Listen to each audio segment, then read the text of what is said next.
ലോക്സഭാ തെരഞ്ഞെടുപ്പ് കഴിഞ്ഞു. എല്ലാ സംസ്ഥാനങ്ങളിലും നല്ല രീതിയിലുള്ള മികവ് കോൺഗ്രസ് എന്ന് പറയുന്ന പാർട്ടി നടത്തിയിട്ടുണ്ട്. 52 സീറ്റിൽ നിന്ന കോൺഗ്രസ് ഇപ്പോൾ 100 സീറ്റ് തികച്ചിരിക്കുന്നു. കേന്ദ്ര തലത്തില് കോൺഗ്രസിന് വലിയ നേട്ടമുണ്ടായി. അതുപോലെ തന്നെ ലോക്സഭയിലേക്കാണെങ്കിൽ ഒരു പ്രതിപക്ഷമായിട്ട് കടന്നു വരികയും ചെയ്തു. വലിയ രീതിയിലുള്ള സഖ്യം ചേർത്തുകൊണ്ടുള്ള ഈ മുന്നേറ്റം വളരെയധികം നേട്ടമുണ്ടാക്കി. കേരളത്തിലാകട്ടെ UDF വളരെയധികം നല്ല പ്രകടനമാണ് കാട്ടിയത്. ഇടതുപക്ഷം വളരെ മോശം പ്രകടനത്തിലോട്ട് കൂപ്പുകുത്തിയിരിക്കുന്നു. കേരളത്തിനെ സംബന്ധിച്ച് എടുത്തു പറയേണ്ടുള്ള ഒരു കാര്യം, വർഗീയ ശക്തിയായിട്ടുള്ള BJP എന്ന് പറയുന്ന പാർട്ടി അക്കൗണ്ട് തുറന്നു എന്നുള്ളതാണ്. അതുമാത്രമല്ല, 20 മണ്ഡലങ്ങളിലും അവരുടെ തേരോട്ടം നടന്നിട്ടുണ്ട് എന്ന് ഒരു ഭാഗം പറയുന്നുണ്ട്. വളരെ സത്യമായിട്ടുള്ള ഒരു കാര്യം തന്നെയാണ്. ശശി തരൂരിനെ വിറപ്പിച്ചുകൊണ്ട് രാജീവ് ചന്ദ്രശേഖരൻ ഉച്ചവരെ നിലനിന്ന ആ ഒരു നിപ്പ് ഇപ്പോഴും ഉള്ളിലൊരു തീയാണ്. അതുപോലെ തന്നെ ആറ്റിങ്ങല് വിജോയുടെ മുകളിലേക്ക് പോകും എന്നുവരെയും ചിന്തിച്ചു പോയി. വി മുരളീധരന്റെ നേട്ടം വളരെയധികം ദൂരമായിരുന്നു. അതുപോലെ തന്നെ ആലപ്പുഴയിൽ ശോഭാ സുരേന്ദ്രനും ഒട്ടും കുറച്ചില്ല. അങ്ങേയറ്റം ആലത്തൂരിൽ നിർത്തിയ ഒരാൾക്ക് പോലും തിരിച്ചറിയാൻ പോലും പറ്റാത്ത ഒരു സ്ഥാനാർത്ഥി വരെയും 1.5 ലക്ഷം വോട്ടിനടുപ്പിച്ച് പിടിച്ചിരുന്നു. വളരെയധികം വലിയ പ്രകടനമാണ് കേരളത്തിലെ BJP നടത്തിയിട്ടുള്ളത്. അത് ആരുടെ കയ്യിൽ നിന്നാണ് വോട്ട് പോയിട്ടുള്ളത്, ആരൊക്കെയാണ് ഇതിൽ നിന്നും വോട്ട് മറിച്ചിട്ടുള്ളത് എന്നൊക്കെ എല്ലാവരും തമ്മിൽ പഴിചാരുന്നുണ്ട്. ഞാനിന്ന് ഈ വീഡിയോ ചെയ്യുന്നത് തൃശ്ശൂരിനെ കേന്ദ്രീകരിച്ചാണ്. തൃശ്ശൂരിൽ ഏക സീറ്റ് BJPക്ക് കിട്ടിയ ഏക സീറ്റ് തൃശ്ശൂരിലാണ്. 2019 ഒരു സീറ്റ് പോലും കൊടുത്തില്ല എന്നുള്ള അഹങ്കാരം മറ്റ് സംസ്ഥാനങ്ങൾ നമ്മളെക്കുറിച്ച് പറഞ്ഞപ്പോൾ 2024 അത് തിരിഞ്ഞുകുത്തി. തൃശ്ശൂരിൽ കിട്ടിയ ആ ഒരു സീറ്റ് അത് ഇടതുപക്ഷത്തിനും കോൺഗ്രസ് പാർട്ടിക്കും ആരുടെ കയ്യിൽ നിന്നാണ് വീഴ്ച പറ്റിയത് എന്ന് ആർക്കും അറിയില്ല. തമ്മിൽ 2 പാർട്ടികളും പഴിചാരുകയാണ്. ജാവദേക്കറുമായിട്ടുള്ള കരാറിൽ EP ജയരാജൻ കൊടുത്ത സീറ്റാണ് എന്ന് കോൺഗ്രസും UDFും പറയുമ്പോൾ കണക്ക് പ്രകാരം ഒരിക്കലും ഇടതുപക്ഷം ഒരു വോട്ട് പോലും മറിച്ചിട്ടില്ല. കാരണം 2019 വോട്ടുകൾ കൂടുതലാണ് സുനിൽകുമാർ ഇപ്രാവശ്യവും നേടിയത്. പക്ഷേ കോൺഗ്രസിലോട്ട് പോകുമ്പോൾ അങ്ങനെയല്ല. TN പ്രതാപൻ നേടിയതിനേക്കാളും കുറവ് വോട്ടാണ് ഇപ്പോൾ മുരളീധരന് കിട്ടിയിട്ടുള്ളത്. മുരളീധരന് കിട്ടിയ അടി അത് എവിടുന്നാണ് എന്നുള്ളതാണ് അന്വേഷിക്കേണ്ടത്.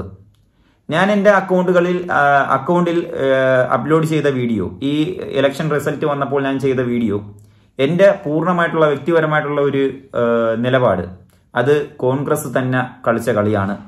ഞാനൊരു CPM പ്രവർത്തകനോ CPMനെ അനുകൂലിക്കുന്ന ആളോ പിണറായി സ്നേഹിയോ പിണറായിയുടെ എല്ലാ കാര്യങ്ങളും അംഗീകരിക്കുന്നവനോ ഒന്നുമല്ല. ഞാൻ എല്ലാവരെയും ഒരു നിഷ്പക്ഷ നിലപാടിലൂടെ കാണാൻ അർഹനായിട്ടുള്ള ഒരു വ്യക്തിയാണ് ഞാൻ. അതുകൊണ്ട് തന്നെ എനിക്ക് ഈ ഇടതുപക്ഷത്തിനോട് പ്രത്യേക അനുകമ്പയോ വലതുപക്ഷത്തിനോട് പ്രത്യേക അനുകമ്പയോ ഒന്നുമില്ല. ഞാൻ ഉള്ളതുപോലെ പറയുന്ന ഒരാളാണ്. അതുകൊണ്ട് തന്നെ കണക്കുകൾ പറയുന്ന പ്രകാരം കോൺഗ്രസ് ആണ് തൃശ്ശൂരിൽ അക്കൗണ്ട് തുറക്കാൻ വഴിയൊരുക്കി കൊടുത്തത്. ഞാനൊരു കോൺഗ്രസിന്റെ അവിടെ പ്രവർത്തിച്ചിട്ടുള്ള ചില കോൺഗ്രസ് പ്രവർത്തകരുടെ ഒരു വീഡിയോ ഞാൻ കാണിച്ചു തരാം. അവർ പറയുന്നത് കേട്ടിട്ട് നമുക്ക് തുടരാം. വീഡിയോയിലേക്ക് പോവാം. സംഘപരിവാറിന് നട തുറന്നു കൊടുത്തതിന്റെ ഉത്തരവാദിത്വം ജില്ലാ കോൺഗ്രസ് കമ്മിറ്റിയുടെ പ്രസിഡന്റ് ജോസ് വള്ളൂരിനും തെരഞ്ഞെടുപ്പ് കമ്മിറ്റിയുടെ ചെയർമാനും KPCCയുടെ വർക്കിംഗ് പ്രസിഡന്റുമായ TN പ്രതാപനടങ്ങുന്ന നെക്സസിനാണ്. ഇന്ന് സാധാരണയായിട്ടുള്ള ഇവിടുത്തെ കോൺഗ്രസിൻ്റെ പ്രവർത്തകർ വളരെയേറെ നിരാശയിൽ നിൽക്കുകയാണ്. അപ്പോൾ ഈ പരാജയത്തിൻ്റെ ഈ തോൽവിയുടെ ഉത്തരവാദിത്വം ഏറ്റെടുത്തിട്ട് ഇരുവരും അടിയന്തരമായിട്ട് രാജിവെക്കണമെന്ന് യൂത്ത് കോൺഗ്രസ് ആവശ്യപ്പെടുകയാണ്. ഇപ്പോൾ നിങ്ങൾ കാണുന്നത് പോലെ ജില്ലയിലെ കോൺഗ്രസിലെ മുഴുവൻ പ്രവർത്തകരുടെയും വികാരം ഇതാണ്. ഞങ്ങൾ ഈ വികാരം ഉൾക്കൊണ്ടുകൊണ്ട് ഈ അവനവനിസത്തിൻ്റെയും ഈ സ്വാർത്ഥ താല്പര്യത്തിൻ്റെയും ഫലമായിട്ട് ഇത്തരത്തിലുള്ള പ്രവർത്തനങ്ങൾക്കെതിരെ ശക്തമായിട്ട് ജില്ലയിലെ പ്രവർത്തകർ അണിനിരക്കാനാണ് ഇവിടെ ഉദ്ദേശിച്ചിട്ടുള്ളത്. ഈ നടപടിക്കെതിരെ ശക്തമായിട്ട് പാർട്ടി നേതൃത്വം ഇടപെടണം. ഈ ഇടപെടലിൻ്റെ ഭാഗമായിട്ട് പാർട്ടി നേതൃത്വം ഇടപെടുന്നതിന് വേണ്ടിയിട്ട് ഓൾ ഇന്ത്യ കോൺഗ്രസ് കമ്മിറ്റിയുടെ അധ്യക്ഷൻ മല്ലികാർജ്ജുന ഖാർഗെക്ക് മുൻ കോൺഗ്രസ് പ്രസിഡന്റ് പ്രിയപ്പെട്ട രാഹുൽ ഗാന്ധിക്ക്, സംഘടനാ ചുമതലയുള്ള ജനറൽ സെക്രട്ടറി KC വേണുഗോപാലിന്, കേരളത്തിന്റെ ചുമതലയുള്ള ഓൾ ഇന്ത്യ കോൺഗ്രസ് കമ്മിറ്റിയുടെ ജനറൽ സെക്രട്ടറി ദീപാദാസ് മുൻഷിക്ക്, KPCC പ്രസിഡന്റിന് യൂത്ത് കോൺഗ്രസ് പരാതി നൽകുക. വീഡിയോ ഉണ്ടല്ലോ, ഇതിൽ വ്യക്തമായിട്ട് തന്നെ പറയുന്നുണ്ട്. അവരുടെ ഈ പറയുന്ന പ്രവർത്തകർ കോൺഗ്രസ്സുകാരാണ്. അവർ വ്യക്തമായിട്ട് തന്നെ പറയുന്നുണ്ട് ഇത് TN പ്രതാപനും അവരുടെ പാർട്ടി പക്ഷവും കളിച്ച കളിയാണെന്നുള്ളത്.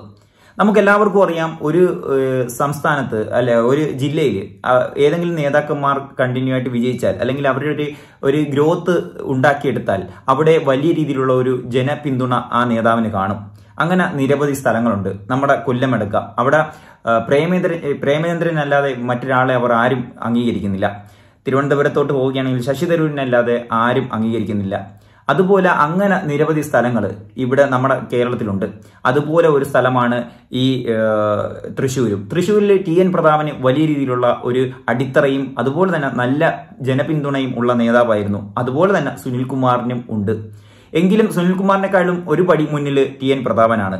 അതുകൊണ്ട് തന്നെ TN പ്രതാപൻ അവിടെ ഈ കോൺഗ്രസ് സ്ഥാനാർത്ഥികളെ നിശ്ചയിക്കുന്നതിന് മുമ്പേ കഴിഞ്ഞ വട്ടം സിറ്റിംഗ് MP ആയതുകൊണ്ട് തന്നെ പുള്ളിക്ക് നിൽക്കാം എന്നുള്ള ഒരു തലത്തിലേക്ക് പുള്ളി പോയി. പുള്ളി സ്ഥാനാർത്ഥി നിർണയം നടത്തുന്നതിന് മുമ്പ് തന്നെ ചുമരെഴുത്തെല്ലാം നടത്തി. TN പ്രതാപൻ വിജയിപ്പിക്കുക എന്നുള്ള നിരവധി മതിലുകളിൽ ഉള്ള ഒരു ഫോട്ടോ നമ്മളെല്ലാവരും കണ്ടതാണ്. ഒടുക്കം സ്ഥാനാർത്ഥികളെ നിശ്ചയിച്ചപ്പോൾ TN പ്രതാപൻ പുറത്ത്, ലിസ്റ്റിൽ നിന്നും പുറത്ത്. അപ്പോൾ TN പ്രതാപൻ വിഷമഘട്ടത്തിലൂടെ കടന്നുപോയി ആ പെയിന്റ് മായ്ച്ചു കളയുന്ന, എഴുതിയ പേരുകൾ മായ്ച്ചു കളയുന്ന ദൃശ്യം നമ്മുടെ മുന്നിൽ ഇപ്പോഴും സുലഭമാണ്. ഈ മനോവിഷമത്തിൽ തന്നെയായിരിക്കും ഈ TN പ്രതാപന്റെ ഗ്രൂപ്പും TN പ്രതാപനും ചേർന്നുകൊണ്ട് കെ മുരളീധരനെ തോൽപ്പിച്ചത്. 100% നമുക്ക് ഉറപ്പിച്ച് പറയാൻ ഒക്കും. കാരണം ആ ഒരു വേരിയേഷൻ, ആ വോട്ടിംഗ് വേരിയേഷൻ കാണുമ്പോൾ നമുക്ക് മനസ്സിലാക്കാൻ സാധിക്കും. പൂർണ്ണമായിട്ടും എല്ലാ വോട്ടും സുരേഷ് ഗോപിക്ക് TN പ്രതാപന്റെ ടീം കൊടുത്തു എന്ന് ഞാൻ പറയില്ല. വിജയിക്കാനുള്ള ഒരു 5% വോട്ടെങ്കിലും ക്രൈസ്തവ സമൂഹത്തിന്റെ കയ്യിൽ നിന്ന് കിട്ടിയിട്ടുണ്ട് എന്നുള്ളത് സത്യമാണ്. പക്ഷേ TN പ്രതാപന് കിട്ടിയിട്ടുള്ള വോട്ട് ഇപ്പോൾ കെ മുരളീധരന് കിട്ടിയിട്ടില്ല. അത് എവിടെ പോയി എന്നുള്ളതാണ് ചോദിക്കേണ്ടുള്ളത്. രാജാജി മാത്യു എന്ന് പറയുന്ന ഇടതുപക്ഷ സ്ഥാനാർത്ഥി 2019 നേടിയതിനേക്കാളും വോട്ട് ഇപ്രാവശ്യം ഇടതുപക്ഷ സ്ഥാനാർത്ഥി സുനിൽകുമാർ നേടിയിട്ടുണ്ട്. അതുകൊണ്ട് ഇടതുപക്ഷത്തിനെ നമുക്ക് എങ്ങനെ ചൂണ്ടിക്കാട്ടാനൊക്കും അവരാണ് ഇതിലെ തെറ്റുകാരെന്ന്? ഒരിക്കലും തെറ്റുകാരായിട്ട് കാണാൻ സാധിക്കത്തില്ല. എവിടെയെങ്കിലും എന്തെങ്കിലും ഒരു സംഭവം ഉണ്ടാകുമ്പോൾ അതിന്റെ തനിയായിട്ടുള്ള ഒരു നേരായിട്ടുള്ള ഒരു ചിന്താഗതി വെച്ച് നമ്മൾ മനസ്സിലാക്കുക. ഞാൻ ഈ വീഡിയോ TN പ്രതാപന്റെ കയ്യിൽ നിന്നും ഇതുപോലുള്ള ഒരു വീഴ്ച സംഭവിച്ചിട്ടുണ്ടെന്ന് ഞാൻ എൻ്റെ അക്കൗണ്ടിൽ വീഡിയോ ചെയ്തതിന് ശേഷമാണ് ഈ വീഡിയോ കാണുന്നത്. ഞാൻ എന്തായാലും വളരെ സന്തോഷപരമായിട്ടുള്ള ഒരു കാഴ്ചയാണ് ഈ വീഡിയോയിലൂടെ ഞാൻ കണ്ടത്. കാരണം ഞാൻ എന്താണോ ഉദ്ദേശിച്ചത് അത് തന്നെ നടന്നിരിക്കുന്നു. എന്തായാലും ഇവർ ഈ തൃശ്ശൂരിലുള്ള കോൺഗ്രസ് പ്രവർത്തകർ എന്തായാലും കോൺഗ്രസിന്റെ അധ്യക്ഷത വഹിക്കുന്ന നേതാക്കന്മാർക്ക് ഇത് പരാതി സമർപ്പിക്കാനായിട്ട് പോകുന്നുണ്ട്. രാഹുൽ ഗാന്ധിക്കും പരാതി സമർപ്പിക്കാനായിട്ട് പോകുന്നുണ്ട്. വളരെ നല്ല കാര്യം. തെറ്റുകൾ കണ്ടാൽ അത് ചോദ്യം ചെയ്യുക, അതാണ് ഒരു പാർട്ടിക്കാരൻ, അതാകണം നേതാക്കന്മാർ. അങ്ങനെ ഒരു നേതാവിനെ ശരിയാക്കാൻ സാധിക്കത്തുള്ളൂ. എന്തായാലും കെ മുരളീധരന് വലിയ രീതിയിലുള്ള വിഷമമുണ്ട്. കെ മുരളീധരൻ നിലവിൽ പാർട്ടിയിൽ നിന്നും ഒഴിഞ്ഞു നിൽക്കുന്ന ഒരു സാഹചര്യം നമ്മൾ കണ്ടതാണ്. പലപ്പോഴായിട്ട് കെ മുരളീധരന്റെ സഹോദരി പത്മജ വേണുഗോപാൽ ഇത് തുറന്നു പറയുകയുണ്ടായി.